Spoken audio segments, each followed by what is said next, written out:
from KMOV, this is News 4 at 10. Tonight, a shift in momentum. The focus moving away from the looting and violence on the streets of Ferguson to the task of bringing the community together. Lawmakers, power players, influential figures, they're all here. Missouri Governor Jay Nixon flew into St. Louis unannounced late this afternoon as well. A powerful group working several locations to reclaim the focus and try to keep the peace. Julian Johnson, you were at one of the gatherings tonight and are now in Ferguson. What's the tone there right now?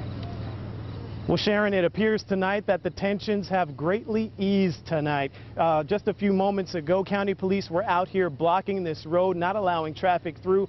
They have since moved. Since we've been out here, we haven't heard many of the noises that we've become accustomed to hearing out here. The tear gas, the gunshots, haven't heard any of that. And tonight, hundreds of people met with elected officials to talk about Michael Brown's case. They got a chance to ask questions in hopes of getting answers. We are here because Michael Brown is not here. A passionate crowd gathered inside the walls of Christ the King Church in Florissant, meeting this time not just with local officials, but with state leaders as well, including Missouri Governor Jay Nixon. To have patience for the investigation that is now underway, but be unwavering in our insistence that it be open, thorough, and fair. We must show calm. Instead of burning bridges in anger, we must rebuild them with love.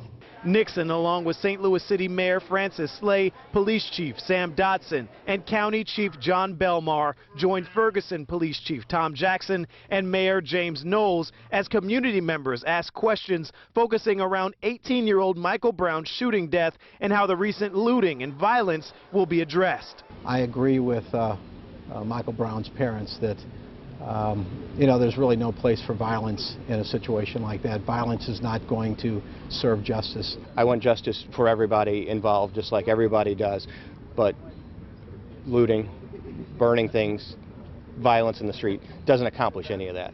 Chief Dotson says he has seen some small pockets of violence trickle into the city, but not much. He says on the heels of this shooting, he's spoken with his own officers about safety. We talk to our officers every day about how to do their job, how to be professional, how to be safe.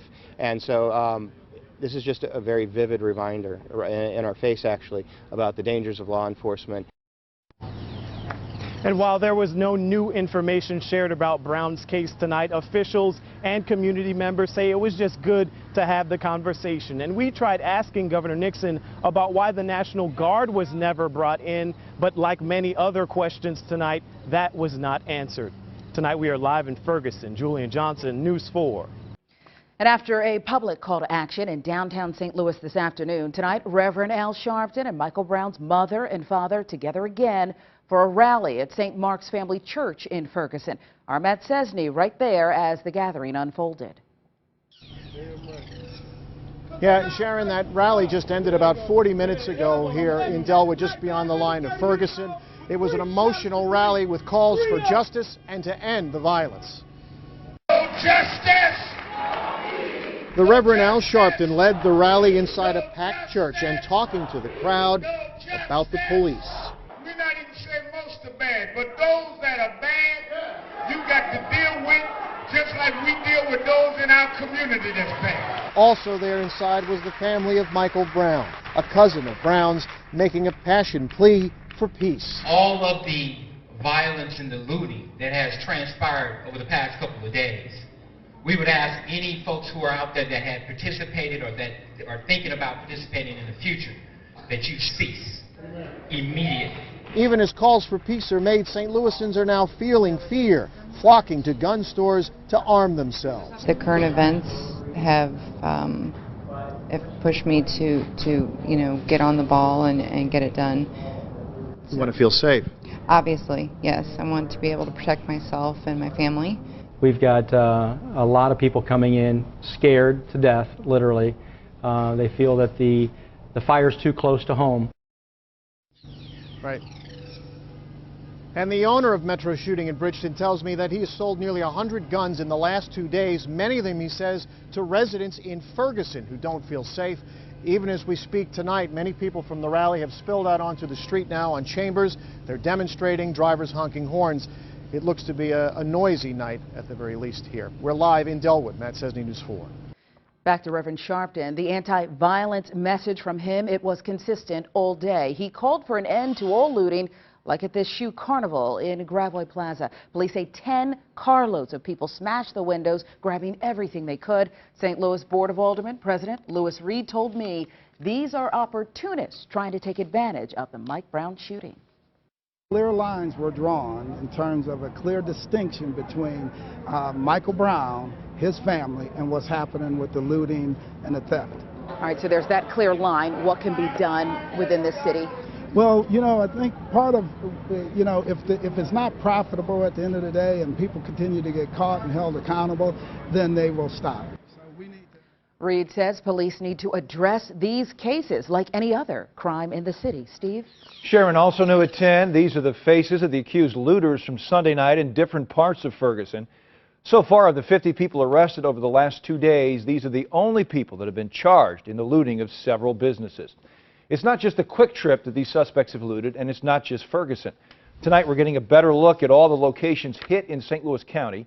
Nodell's Bakery on West Florissant, the Shoe Carnival on Bamberger, Heads and Threads in the Loop, and the True Runner in Brentwood.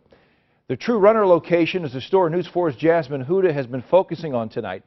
She's been asking police about the possible connection the break-in has to similar crimes in Ferguson.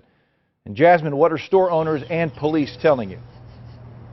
Well, Steve, Brentwood police tell me they caught a group of young men just outside True Runner carrying armloads of tennis shoes. That wasn't the only place that was hit. Ran along this wall and kind of grabbed hats starting down there and just miscellaneously coming and grabbing and then ran right back out the window. Here's that window shattered by a brick Monday for John Brunts of Heads and Threads on the Delmar Loop. I really don't know what to think. A similar sentiment in South St. Louis, where criminals came by the carloads, smashing in windows and making off with clothes and shoes at the Shoe Carnival. And in Brentwood, these 4 young men are charged after allegedly making off with thousands of dollars worth of shoes and clothes early Tuesday morning. It makes me sad that people who have nothing to do with what actually happened in Ferguson are being impacted, their businesses, their livelihoods.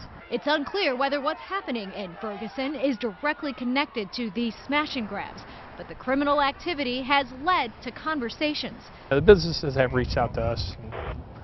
We've reached out to some of them as well. Major Jim McIntyre of the Brentwood Police Department tells me businesses are on alert, some wondering if they could be the next target. Has it crossed your mind? It has, but I think it's probably crossed anybody's mind in light of recent events. Unfortunately, whether it's Brentwood or St. Louis or anywhere, it happens with some regularity. In Brentwood, Jasmine Huda, News 4. On KMOV.com, there's an interactive map that details every location that was looted, where the shooting that killed Michael Brown took place, and where the violence in North County has taken place. The map has been shared on social media more than 1,000 times, and it's generating a lot of discussion. You can find the link in our news feed in the center of KMOV.com. The Ferguson Police Department acknowledges the racial disparity of their police department. Of the 53 officers on staff, only 3 are black. I took those numbers straight to Ferguson Police Chief Tom Jackson to find out what's being done to increase that number and repair the relationship between the community and the department. Would it increase trust? If you had 5 or 6 or 10 more black officers, would the population here be more trusting in situations like this? There's no question. They've said that. One of the things that we need to do is make sure that we can recruit and retain qualified candidates. Chief Jackson says they've lost minority officers to other departments in the past because of pay. He's now trying to increase salaries and offer mentorship to the community's youth. Sharon? President Obama, Steve, is also weighing in on the violence and rioting that has happened in North County. He says the death of Michael Brown is heartbreaking, and he and the First Lady send their deepest condolences to his family. The president also goes on to say that people should remember Brown through reflection and understanding. Even now that this situation has made national headlines and grabbed the attention of the president, there's still a conversation we feel is an important one to have here at home.